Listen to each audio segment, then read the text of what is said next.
안녕하십니까. 계속해서 대구에서 전해드리겠습니다.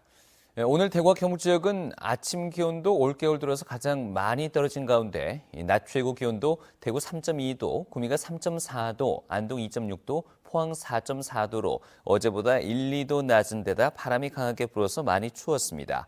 주말인 내일은 아침 기온이 대구 영하 1도, 안동 영하 3도로 오늘보단 3, 4도가량 오르겠고 낮 기온은 10도 안팎까지 올라서 활동하기 좋은 주말이 되겠습니다. 모레도 내일과 비슷한 기온 분포로 추위가 한풀 꺾이겠습니다.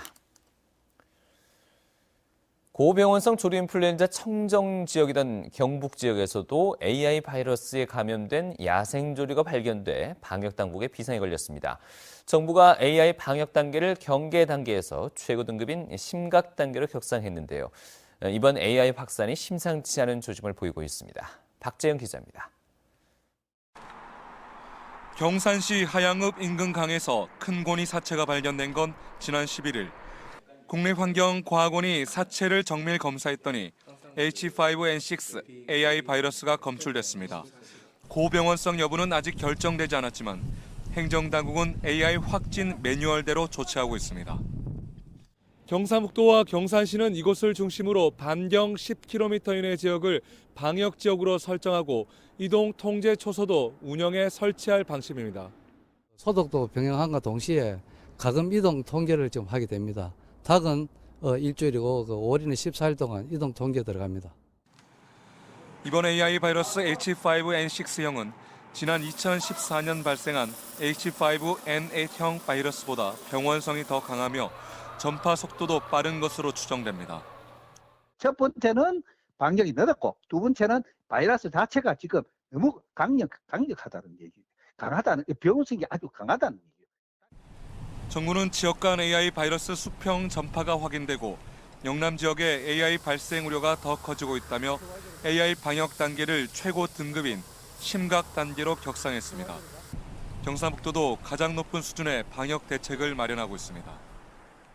우리 도의 방역대책본부를 재난안전대책본부로 격상을 시키고 시군의 주요 도로마다 통제소를 설치할 계획입니다. 방역당국이 정확한 감염 시기와 경로를 파악하지 못해 AI 전국 확산이 현실화되면서 그동안 AI 청정 지역으로 남아있던 영남 지역의 불안감이 확산되고 있습니다. MBC 뉴스 박재영입니다. 박근혜 대통령 탄핵안 가결 이후 새누리당 내 친박계와 비박계 계파 갈등이 극한으로 치닫는 가운데 친박계 정우택 의원이 원내대표로 선출됨에 따라 분당이 가시화될 것으로 전망되고 있습니다. 지역 정치권도 비박계인 유승민, 주호영, 강석호 의원과 중도 성향 의원들 가운데 일부가 당내 갈등으로 분열될 것으로 예상되고 있으며 특히 당의 잔류 의사를 지속적으로 밝혀왔던 유승민 의원이 어떤 행보를 보일지 관심이 집중되고 있습니다. 국립과학수사연구원이 대구 중부경찰서에 보낸 감정서에 따르면 지난달 30일 서문시장 화재의 최초 발화 지점은 4지구 건물 남서편 통로 입구에 있는 셔터 부근으로 추정됐습니다. 국과수는 현장 조사만으로는 합선 여부 등의 확인이 불가능해서 정확한 화재 원인은 언급하기 어렵다고 밝혔습니다. 하지만 최초 발화 시점에 노점상은 연소되지 않았고 폭발 형태의 화재 흔적은 없어서 노점상에서의 최초 발화 가능성은 없다고 통보했습니다. 신세계 백화점이 어제 문을 연 가운데 어제 저녁 6시부터 7시 사이에 동대구로는 4,800여 대의 차량이 이용해서 전날보다 30% 정도 늘었고 동부로는 12% 정도 교통량이 증가했습니다. 도시철도 이용객은 6만 9천여 명으로 전날보다 180% 늘어난 것으로 집계됐습니다. 대구시는 시민들이 대중교통을 많이 이용하면서 큰 정체는 없었던 것으로 보인다면서 LED 입간판과 교통안내요원 배치 등 추가 조치를 취하겠다고 밝혔습니다. 대구시와 동구청은 신암동 옛 대구 기상대 터와 주변 노후주택 등 12,000여 제곱미터에 오는 2019년까지 120억 원을 투입해 기상대 기념공원을 만듭니다. 기존 기상 관측 시설을 활용한 역사마당과 여름철 폭염 대응 시설인 쿨링포크 등도 선보이는 한편 바닥 분수 광장을 조성해서 평화시장 치맥 페스티벌과 연계한 문화공간으로 활용할 예정입니다. 대구지방 변호사회는 제1회 애산 인권상 수상자로 16살이던 1944년 끌려가 일본군 위안부로 고통을 당한 이용수 할머니를 선정하고 상패와 상금 500만 원을 전달했습니다. 대구 변호사회는 일제강점기 항일 독립운동 관련 재판 변론에 앞장섰고 정부 수립과 함께 초대 법무부 장관을 지낸 대구 출신 법조인인 애산 이인 선생의 삶을 기리기 위해 애산 인권상을 제정했습니다.